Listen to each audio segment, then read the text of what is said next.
Hello. We're here. Louise, Falcon, Tracy. So hello and welcome. This is our second puppy lunch and learn session. And are you adopting a new puppy soon? So if you are, stay tuned because Louise is going to talk with us about 5 tips to help puppy adjust to its new home. But before we get started, if you are joining us live, go ahead and give us a thumbs up. And if you are... Oh, that was my stomach. All right, sorry about that, everybody. Same tech problem we had last time. We'll have to figure out what's going on with that. But we are back. And so, again, we are going to be talking to you about 5 tips to help puppy adjust to its new home. If you are joining us live, go ahead and give the thumbs up. And if you are joining us on the replay, please say hello. So before we get started, I just want to do some introductions. So I am Tracy Bisson. I am the owner of It Takes a Village Pet Care. And we offer dog walking, vacation pet sitting, and farm care services in Barrington and surrounding communities. And I'm here with the amazing Louise Daigle from Red Pointy Dog Training in Strafford. And then our star of the show is Falcon, who is a 13-and-a-half-week-old Golden Doodle puppy, also from Barrington. So again, if you are introducing a puppy to a new environment, it can be scary, it can be confusing, and for you and for them. But there are several things you can do to help puppy adjust to its new life. So today, Louise will discuss tips you can use to make this new transition hopefully smoother and stress-free for both of you. So if you have any questions, feel free to post them throughout the broadcast and we will be answering. And if we do not get to your questions, then Louise will be coming back on the replay and answering those for you. So without further ado, I'm going to let Louise and Falcon take it over. All right. Hi, guys. So thanks so much for joining us. We're hanging out here with Falcon. Let me see if I can get him into view for you guys so you can see. Oh, he's doing a puppy stretch. So you can see how cute he is. And he's actually really well behaved. Can you do a sit for us? Can you do a sit? Oh, you can do it down. That's awesome. Great. So if you guys are bringing home a new puppy or you're adopting a new puppy, or maybe you've already brought your puppy home and you're going, what am I supposed to do? One of the first steps that I recommend you do is determine your puppy's living quarters. Where's your puppy going to be staying the majority of the time? The last thing you want to do is bring a puppy home and say, have free run of the house. Because what's going to happen is your pup's going to learn some bad habits. They're going to pull things off the counters, they're going to chew cords, they can poop behind the couch and you'll never know about it. So establish their living quarters. I'm a big fan of crate training. I like the wire crates that your puppies can grow into. We want to give them enough space that they can stand up, turn around, and lie down comfortably, but not have too much space where they could soil on one side and sleep on the other and still feel pretty comfortable. So make sure you have a crate for them, and then seclude them to a small area so you can control their freedom.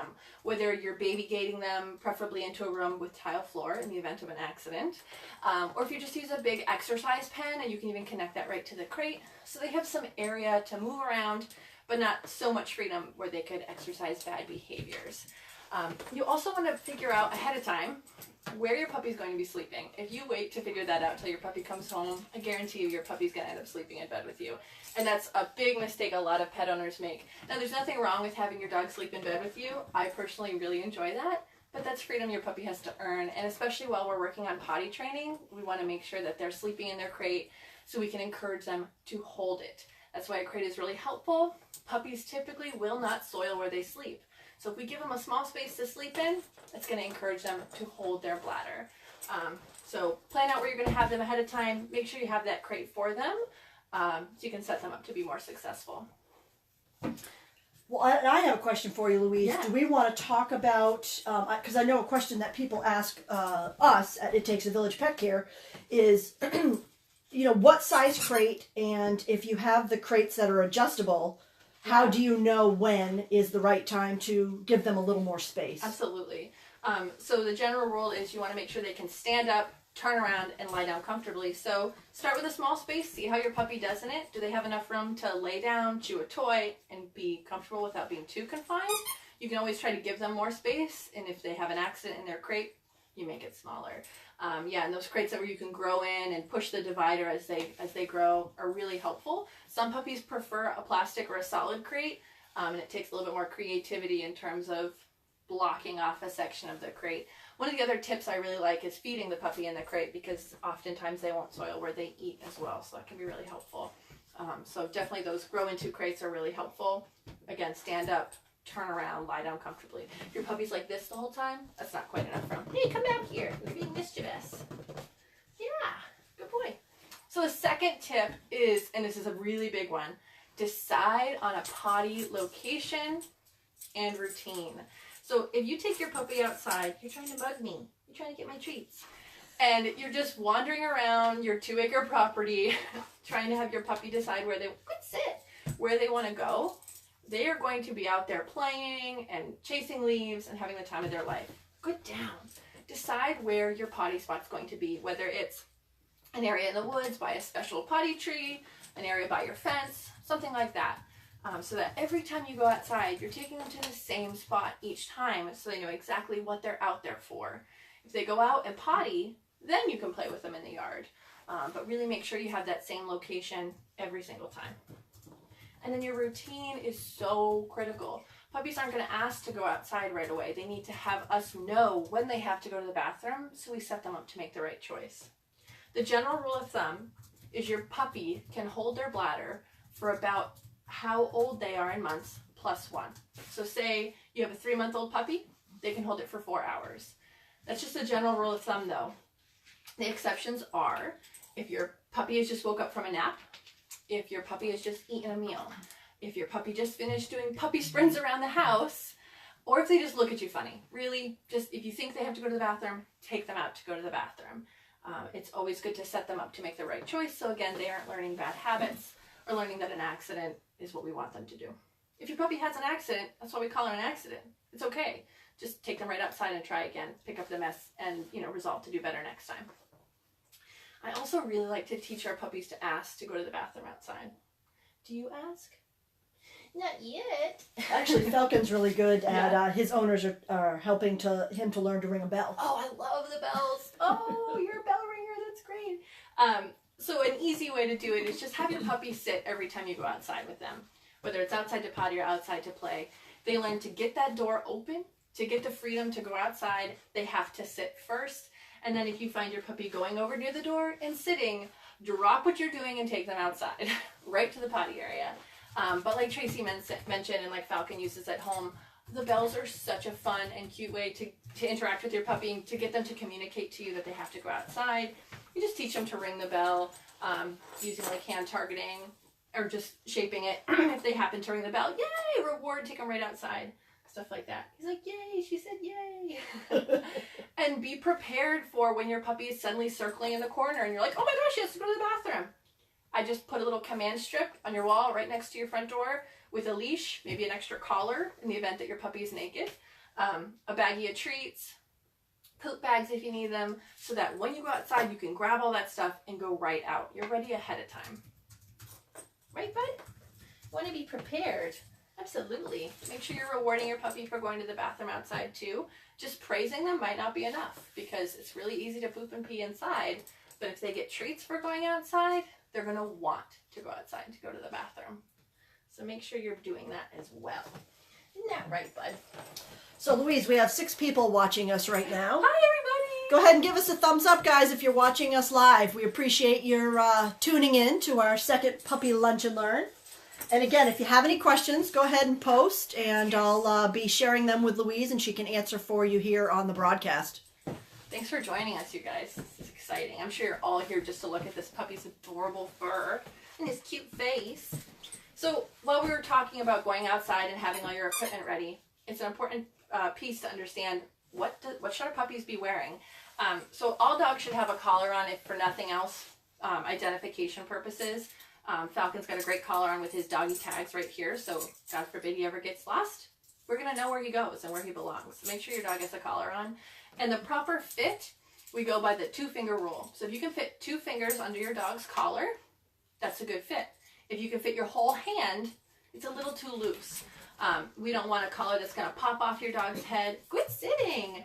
And then your dog gets loose in the yard. So make sure that it fits appropriately. A martingale collar is totally fine because then your dog can't slip out of that collar, and that's the type of collar we typically recommend for fearful puppies in the event, that they get spooked by the wind or something, you're still attached to your dog. A regular 6-foot leash, so let's see if Falcon will let me show you without eating it. This is just a nice 6-foot leash. He's like, I'm going to steal the other thing you dropped behind you. What did you get? Drop it. Good boy, thank you. Get the toys. I know. I want to take the thing I can't have. A 6-foot leash is just a great length. It gives your puppy enough freedom of movement to go to the bathroom if they need to check things out, but not 50 yards of freedom where we can't focus our puppy's attention. Get back here. Good job. Yeah. Harnesses. I'm a big fan of harnesses. Falcon has this great front clip style harness. I believe this is the Pet Safe balance harness.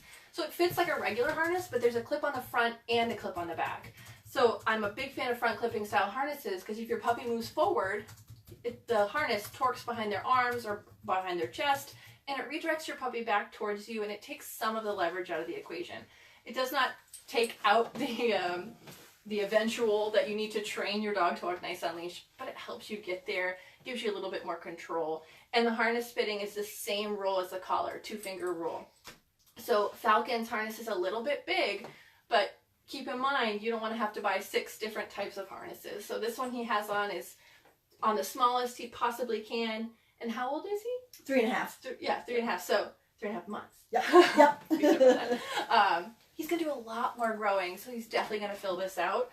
And now's a good time just to have him wear it to get used to it. Dogs can be a little uncomfortable, sensory stimulation with a harness on their back. So just a couple things to keep in mind. Do you like that? Yeah, is that good? Very nice. Some of the pieces of equipment we absolutely want to avoid, especially for puppies, is a choke collar, a choke chain, or any of the prong type collars. Your puppy just needs to be a puppy and to explore their environment. We just need to be able to control them as humanely as we can. So definitely make sure we're avoiding those. He loves this. Okay, what is it called again? It's a pickle pocket. We'll talk about it more. Okay, Steve and Mandy, he needs a pickle pocket. Pickle pocket. They're Monzo and Piper, my dog's favorites. Yeah. He's like, I'll take the pickle pocket over the Kong I've got there. He's being really awesome. That's great. Hey, I have a question for you on potty training, if it's okay to go back for a second. Absolutely. So one of the things that customers are always asking us is, how do I potty train my dog? And we've really found over the last 3 years of working with puppies that there really is a rhythm to it. Absolutely. One, knowing, when they're eating, also based on their size, when they should go out. Yep. But then also there's really an art to when you're out there with them, because they're going to want to play and run around and jump on you. And, the things that that we've learned from you and some of the other trainers we've worked with is to just be statue still, be boring. They're in a spot where they're familiar with the smells. Yep. And they eventually do their thing. Do you want to talk a little bit about that? Yeah, absolutely. So when we're taking a puppy outside, again, have them on leash. A lot of people take their puppies out off leash. You can't reward your dog if they're 50 yards away from you, so stay attached to them. So you can throw them a party when they poop or pee outside. And yeah, just like Tracy said, when you go out, go to your spot and stand really still. Be as minimally interesting as you can to your dog. And if you have a potty cue, you can give that. I say, hurry up. Some people say, do your business. You can be as creative or simple as you want. But if you give your dog a cue, they understand, this is what you're looking for. Have your cookies with you, so if they do their business, you can reinforce after, not during. We don't want to disrupt that at all. Let them finish. And then don't play with your puppy until after they've eliminated. So really make sure that you're out there with them, waiting until they do their business before you say, yay, what a good dog. Now we can play tug and fetch. And the other thing is a 10-minute rule. So you go out with your puppy for 10 minutes. You just stand there, you do nothing. And if your puppy does not go to the bathroom, you come back inside, you put them in their crate for 3 minutes. That's just a general rule of thumb. You can put them in their crate for 5 minutes or 2 minutes. Just so that putting them in their crates prevented them from going to the bathroom. Is there a cookie under there? And then you take them back out again for another 10 minutes. So if you think your puppy has to go to the bathroom, what you're doing with the 10-3 rule is really eliminating any opportunity for an accident, only setting them up to make the right choice by going to the bathroom outside. So remember that, 10 minutes outside, 3 minutes inside, and you just repeat until they do their business. And again, that routine is so critical. And we'll talk about being consistent too. That's really important that you have that schedule, whether you're taking them out every 4 hours, every 2 hours, every hour if you need to, and really giving them all the I want to play.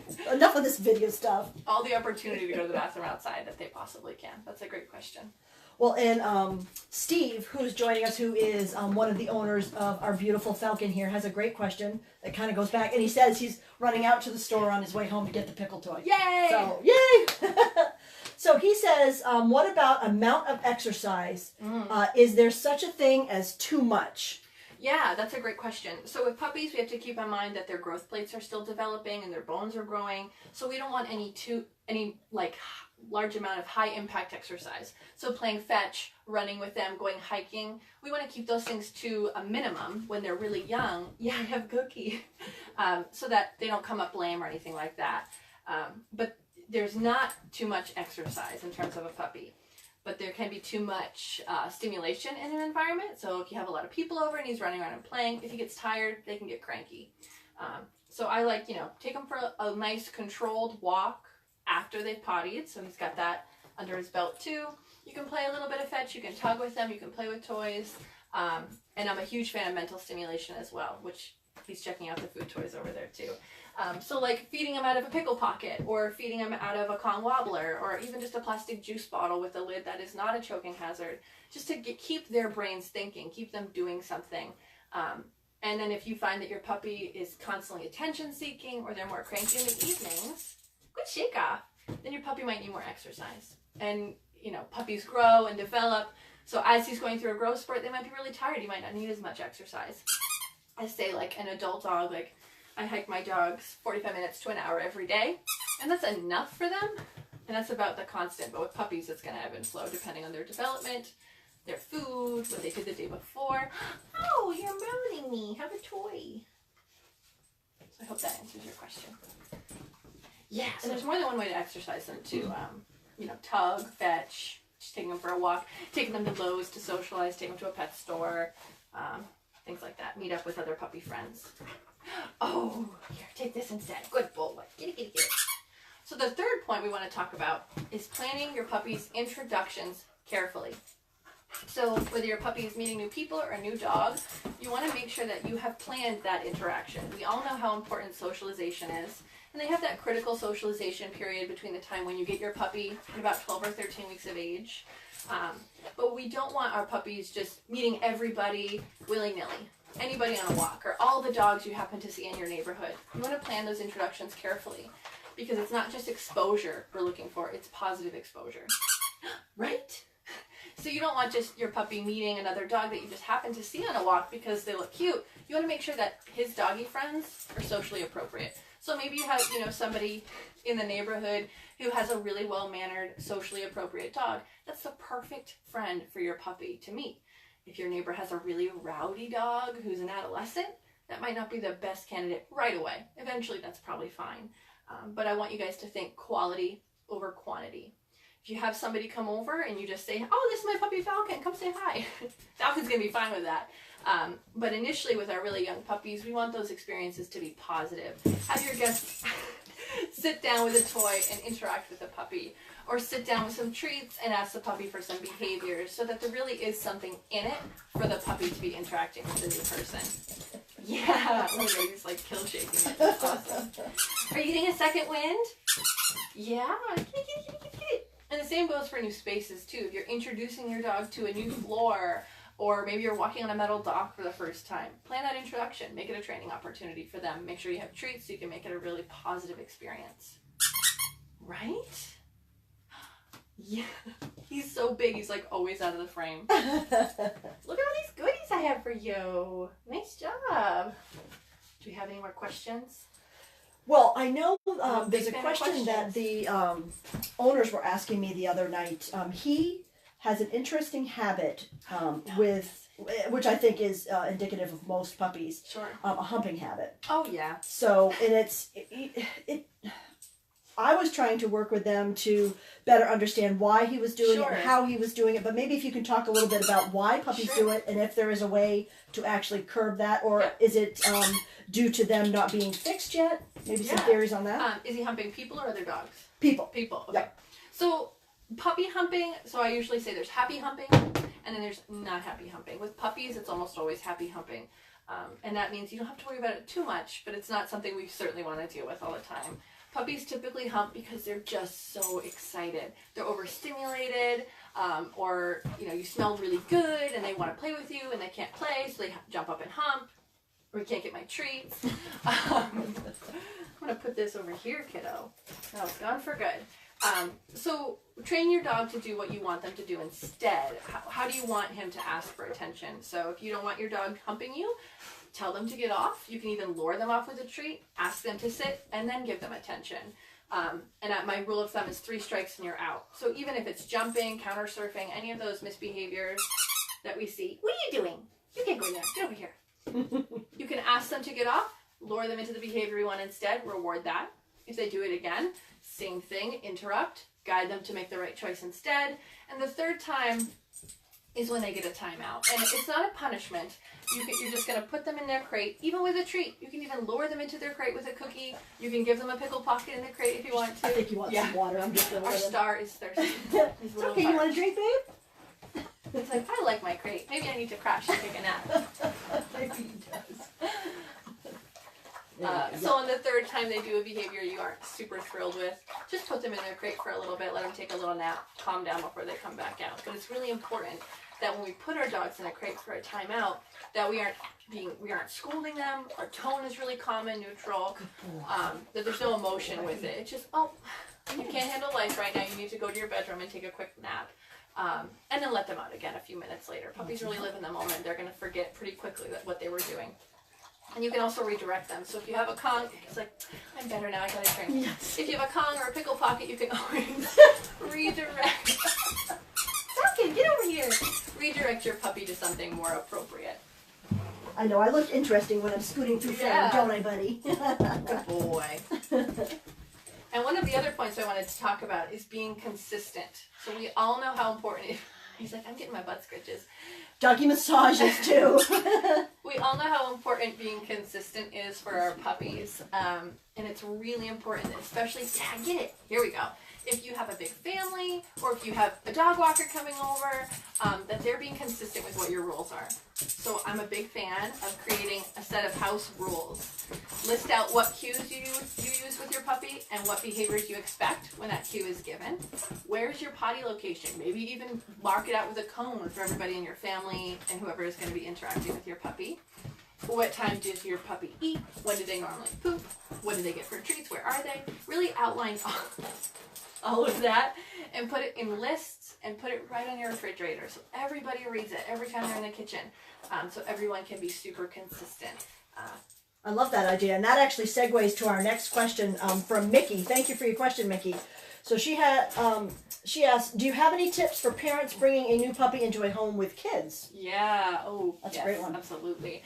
So careful introductions, just like we talked about earlier, and it really depends on the ages of the children and stuff like that. But make sure that your puppy has a safe place to go where the kids are not allowed. So a crate, awesome. A crate attached to an X-pen so they have like a safe room of their own. And when the puppy is out, have them on leash. Have them interacting appropriately. I like to have kids do something I call the Treat Olympics. So give the kids some kibble or some dog treats. Have them ask the puppy to sit, and then they just throw the cookie. The puppy runs, gets the cookie, comes back. You ask the child asks the dog to sit again. You throw the cookie again. So they learn that when I want something, I don't jump on them. I sit. And we do it over and over and over because repetition builds really good habits. And that's a great exercise to have them do. You can have them involved with playing and stuff like that as well. But just make sure that, again, those interactions or those introductions are carefully planned and that it's a training opportunity for your puppy. One of the things you don't want to do is just let your puppy out with them, with your children. Let them run around and play because your puppy's going to jump up, they're going to get mouthy, they're going to do behaviors we don't want them to do. So really set them up to be successful, manage that environment carefully with the puppy on a leash, have high-value treats ready so you can reward good behavior, and maybe after a few, 5 or 10 minutes, you put the puppy in the crate for a nap or something like that. Oh, that was my pants! So Louise, we have 5 minutes left. Awesome. Okay. And before we are done, have you gone through all your tips? My last tip is super short, so we can. Okay, do that because I want people to understand better what you do as well for a profession. Thanks. So my last tip is to make sure you have tons of proper chew toys. So you've already seen Falcon really having a great time with this. It's called the Pickle Pocket, made by a company called Starmark. It just has grooves in it. You can tuck cookies in. If you don't have a Kong, get one. I literally have 12 full in my freezer at any point in time. This is a Kong wobbler, and all you do is you unscrew it, put your treats or your dog's kibble in it, screw it together, and it's weighted, so they have to push it around to get a couple treats out at a time.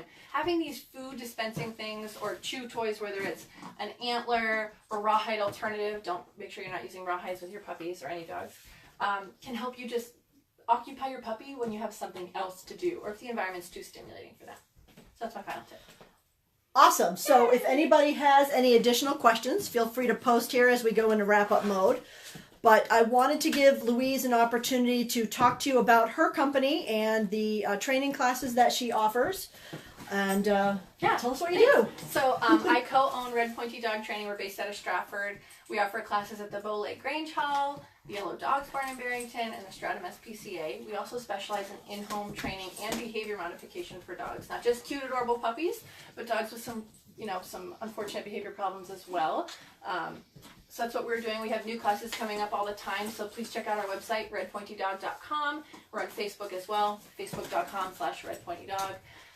And we do offer special promotion if you're a client with It Takes a Village. So your first, whether it's a class or your first training session, is $10 off. So please feel free to bring that up if you are scheduling a session with us. Falcon is super thrilled about the Kong Wobbler right now. There's nothing in it. He's just excited about it. Steve, pick up a Kong Wobbler too. Kong Wobbler. So hope to meet some of you guys or see some of you guys out training your pups. Look at that. That's so much fun. Well, thank you very much, Louise. Appreciate your time, and also appreciate Steve and Mandy allowing us to use their wonderful sweet boy, who was a perfect gentleman the entire time. He was really amazing. And I didn't even train him. He's just good. Good-natured pup. So if anybody has any last questions, feel free to post them. If we are done with the live broadcast, then Louise will be checking in on the post, and she will answer any questions that anybody has. Absolutely. Even if it's not about puppies, feel free to ask a question. She's got lots of good answers. Yeah. And we'll be reposting this, or we'll be uploading the final video shortly. And our next Puppy Lunch and Learn will be in 2 more weeks, so you can look for information on that topic coming up soon. Awesome. So I'll do one more check to see if there are any questions, and if not... I'm going to put a cookie in that for you. All right, Steve says he's getting the Kong Wobbler too, so we're good. All right. Well, thanks again, everybody. Thanks so much for joining us. Appreciate you joining us. Have a great day. Take care.